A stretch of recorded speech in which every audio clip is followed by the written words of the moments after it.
This episode is very different from my normal content, but I feel like I might not be the only one who may be going through this kind of loss, or perhaps you might have been through this and understand my pain. And maybe this loss that I'm going through right now hit me harder because this month, the month of March, is the anniversary of my father's death. My father passed away March 4th, 2019. A day after his 72nd birthday. So my father's birthday was just a few days ago, March 3rd.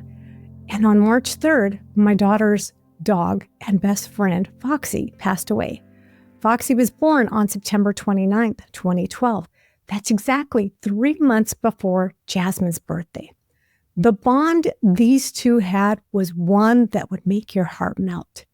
I think Foxy knew when the first time she saw my youngest daughter, Jasmine, that this was going to be an amazing friendship. Jasmine does have 2 older siblings, but one lives in another state and her brother lives an hour away. So growing up with Foxy is as close as Jasmine has come to having a sibling in the house.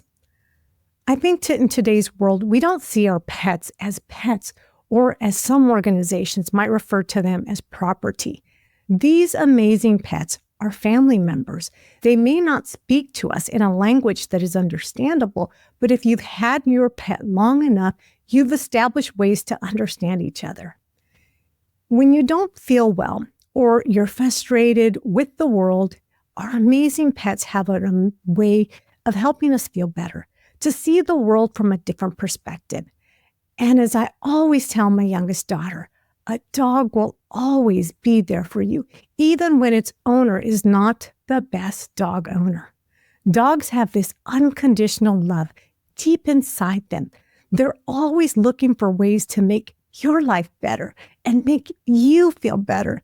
Heck, you can accidentally step on your dog's paw, kick them, yet they have this amazing way of forgiving you and always coming back to make sure you're okay.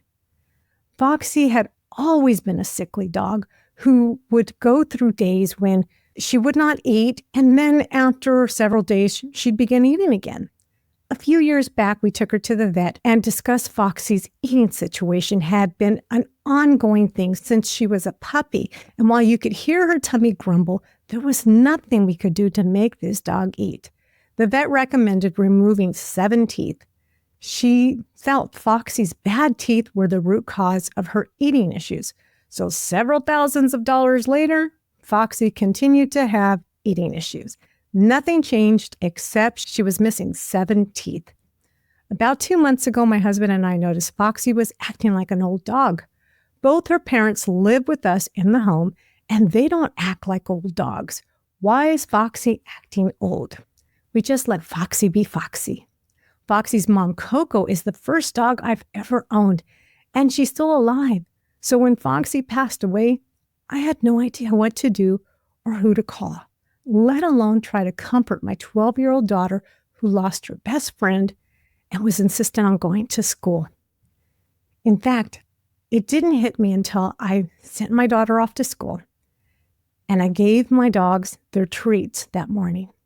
I accidentally grabbed 3 treats and put one back. Then I looked at the 2 dogs, Coco and Teddy. I usually give Foxy her treat first because she looks so cute when she stands up and walks on her hind legs.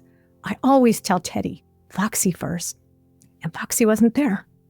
That's when I realized she was gone, and I had no idea what to do. If you've ever been in that situation, or perhaps maybe someday you're in this situation, let me start off by saying, take a breath, because losing a fur child is painful. They are not property. They are family. Secondly, decide if you're going to cremate your pet or bury. In my situation, I knew I had to make a decision really fast because when my daughter returned from school, she would want to know what is going to happen to Foxy. Because Foxy died in her crate and her bowels began to release, I knew I needed to call a service to help me. I knew burying Foxy at a pet cemetery wouldn't be something Jasmine was comfortable with because we'd have to drive out to the cemetery so she could visit Foxy. So I chose to cremate Foxy. I contacted a local service. They came out to my home, carefully pulled Foxy out of the crate, allowed me to look at her one last time as they carefully placed her in the van and transported her. The transporter informed me that they would contact me within 8 to 10 business days to arrange dropping off her remains in a pine box. When Jasmine got home from school, she asked her father if he had tossed Foxy in the garbage.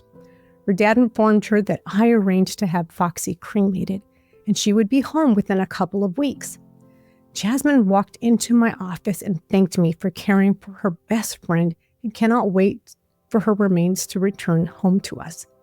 It was during that time that I knew I needed to stop what I was doing. And even though I didn't feel like I was emotionally ready to talk about Foxy's death, I knew Jasmine needed it. We talked about what an amazing dog Foxy was and how she used to greet Jasmine at the bottom of the stairs every morning and at the garage door when she arrived home from school. Jasmine told me it didn't feel right to have Foxy not greet her that day when she returned from school. We talked about how Foxy is in a better place because she's no longer suffering from stomach issues she had been dealing with for over 12 years of her life. We talked about how she was the best friend Jasmine could ever have had, even though she's no longer here. The photos, the videos, the memories, and that unconditional love will always live in our hearts. Then I told Jasmine that Grandpa Garcia, my father, received the best gift ever. He got Foxy, Jasmine's best friend and dog, to keep him company in heaven. Foxy took with her the love you gave her. I'm talking to Jasmine, and is sharing that love with Grandpa. We both cried, but felt that the tears Jasmine and I shared were tears of sadness, but also happy tears knowing Foxy is hanging out with my father.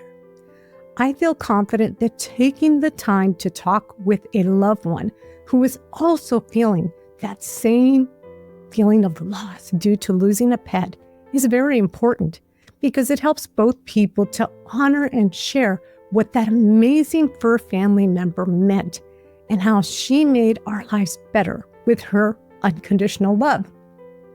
If you are caring for a sick pet or your pet suddenly dies and you don't know what to do or you don't know where to start, contact your local veterinarian, as they can give you names of services that can help you with options that feel right for you and your family. Again, I know this week's episode is different, but I thought I'd share something our family is currently going through. I hope you enjoyed this episode. It has been very difficult for me to talk about this one. If you'd like additional information or resources, or you just want to see more pictures of Foxy, you can find them at createthebestme.com/EP106. And if you're like me, dealing with common symptoms that come with perimenopause, menopause, or postmenopause, you have to come back next week, as our guest will be Karin Luna Ostanovsky, who is the founder of Hot or Just Me. She will be here to discuss all the amazing products and tools she's gathered to make your menopause journey more manageable. So you'll have to come back next week. Thank you for joining me during this emotional episode. Catch you next week. Bye for now. You are more than just a pet. You are family. Your love, loyalty, and joy will never be forgotten.